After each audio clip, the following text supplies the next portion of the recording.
Bientôt, nous allons assister à un grand combat de lutte. Le dimanche prochain. Gris Bordeaux numéro 2 contre Pakala. Un grand combat.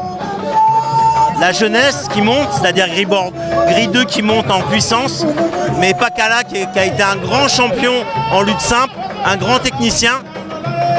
Et Pakala est le favori parce qu'il a l'expérience, mais attention, Gris 2 est quelqu'un de sérieux, il est plus sérieux que Gris Bordeaux. Il a passé 2 mois en France où il s'entraînait à l'INSEP avec des techniciens en lutte, des techniciens en boxe et en préparation physique. Il est déterminé, mais il faudra qu'il soit vigilant parce que Pakala est quelqu'un de calme et vraiment technique en lutte simple, en technique de frappe. Il sait encaisser les coups, il sait être patient. On se rappelle que contre Forza, il avait été dominé en frappe et il avait su sortir de cette situation pour battre Forza. Donc Gris 2 devra être intelligent dans ce combat, bien écouter ses coachs, jouer aussi bien sur les techniques de lutte, mais aussi sur les techniques de frappe, sans se précipiter, en étant patient. Tandis que Pakala, lui, devra être comme il fait d'habitude, faire attention à la vitesse et à la jeunesse et à la vivacité de Gris 2, parce que Gris 2 est invaincu, donc il sera en confiance avec... C'est un combat qu'on ne doit pas confondre la vitesse et la précipitation. Exactement, je suis d'accord avec vous. C'est la jeunesse face à l'expérience. Bravo, c'est ça. L'acte de guerre Modou Lo. Ouh là, c'est la tactique et la stratégie.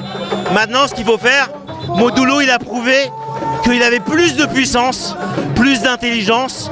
Il a amélioré sa frappe, il a amélioré sa tactique. Donc il est complet aussi bien en lutte, en frappe. Pourquoi? Parce que Modou Lo, c'est un des rares lutteurs qui s'entraîne tout le temps. Même quand il n'a pas de combat, il s'entraîne. L'acte de guerre, c'est pareil. L'acte de guerre, il a prouvé que face à sa victoire contre Yekini, il est passé à un autre niveau. Maintenant, ce qu'il va falloir qu'il fasse, l'acte de guerre, par rapport au premier combat, il ne faudra pas qu'il soit attentiste. Il faudra qu'il prenne des risques. Parce que le peuple sénégalais, les fans, qu'est-ce qu'ils veulent? Ils veulent des émotions. Ils veulent du spectacle. Donc les 2 lutteurs, il va falloir qu'ils s'attaquent.